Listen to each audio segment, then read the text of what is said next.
Bien, merci d'être avec nous. Alors,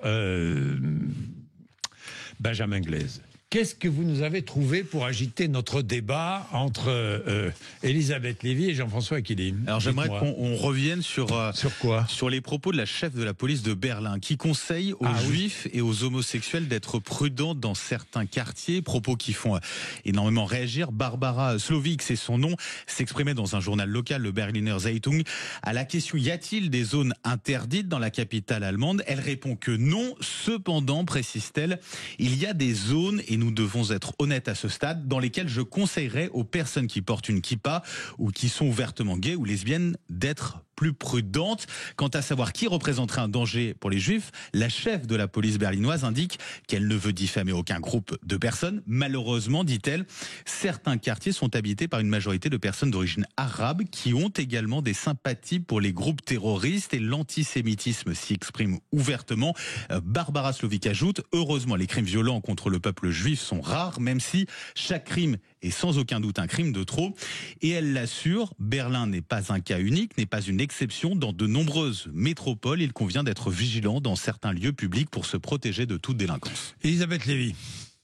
Il y a deux façons de voir les choses. On peut se dire, au moins cette dame parle vrai, au lieu de nous faire le pipeau qu'on entend, comme par exemple, je rappelle François Hollande: il n'y a pas de territoire perdu, ce sont des petites minorités, des épiphénomènes, c'est-à-dire en disant on a perdu toutes nos batailles, ou à peu près. En France, évidemment, puisqu'on y pense, dans le 93, en Seine-Saint-Denis, où j'ai habité mon père, les Juifs se sont soit regroupés dans quelques communes pour pas être isolés, soit ont quitté la Seine-Saint-Denis et ont enlevé leurs enfants de l'école publique. Sauf que personne, vous n'entendrez jamais un ministre ou un élu ou le chef de la police le dire. Et juste, je passe la parole à Jean-François, parce que évidemment la deuxième façon de le voir, c'est de dire, quand elle dit ça, au lieu de dire eh bien nous allons faire régner l'ordre dans ces quartiers, nous allons rétablir l'ordre, la légalité, et nous allons faire en sorte que tout le monde puisse y aller, eh bien qu'est-ce que dit-elle? Elle dit il faut pas y aller. Et là, c'est un aveu d'impuissance et de défaite. Moi, je trouve, oui. Oui, mais qui en même temps, si vous voulez, on peut ne pas le dire, mais c'est quand même la réalité. Non, mais on peut ne pas dire et faire. Voilà. Bah oui, mais chez nous, on dit pas. Chez nous, on dit pas, on fait pas. Alors, ça dépend. On fait pas. Ça dépend. Je serais pas si dur que ça avec la police, avec les autorités, avec le préfet de police. Ah bon, qu'est-ce qu'on a fait en Seine-Saint-Denis pour protéger les Juifs à l'école publique?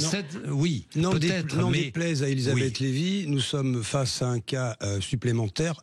Je suis désolé, d'importation du conflit israélo-palestinien en Europe. C'est-à-dire que vous avez, pas seulement dans les capitales, pas seulement Paris, pas seulement Bruxelles, allez faire un tour à Bruxelles, vous allez comprendre, à côté de Molenbeek, pas seulement Berlin, vous avez quelque chose qui est en train de changer, une forme d'envie par certains d'installer une forme de califat qui ne dit pas son nom dans les grandes capitales européennes.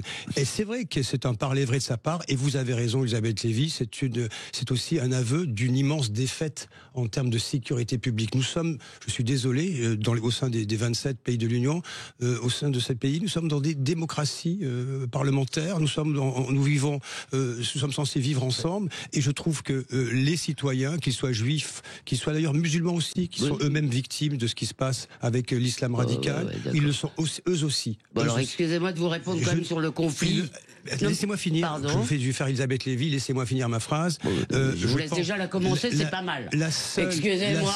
Non, liberté d'expression. La seule réponse, elle est de l'ordre de la sécurité publique. Je suis désolé, il y a un moment où il faut une réponse musclée à tout ce qui peut être de l'ordre des dérives et qui peuvent contraindre de telle ou telle population. La réponse, c'est la sécurité publique et assurer la sécurité des citoyens, quelle que soit leur origine, quelle que soit leur religion. Mais il faut y mettre les moyens. Et il faut y mettre aussi la volonté politique. Et c'est là où ça pêche. Alors d'abord, parce que derrière, il y a des visées électoralistes qui arrivent au loin à chaque fois. D'accord.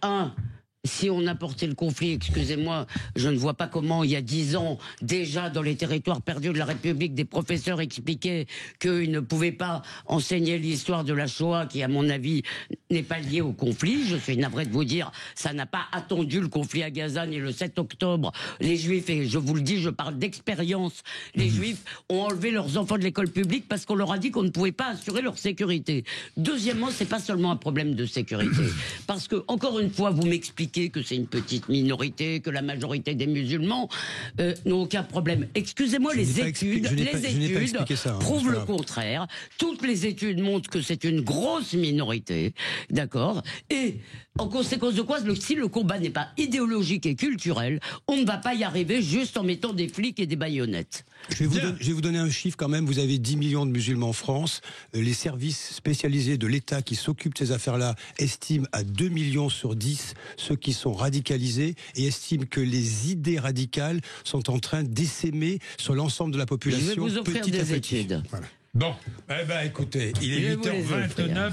Julien Audoul, porte-parole du Rassemblement National, sera mon invité parce que les propos de Marine Le Pen méritent d'être éclaircis. On ne comprend pas très bien où en est cette volonté de censure du gouvernement ou pas. Vous savez que le RN peut faire tomber le gouvernement. Moi, je vais poser la question franchement à Julien Audoul. Est-ce que vous voulez faire tomber le gouvernement? Oui ou non?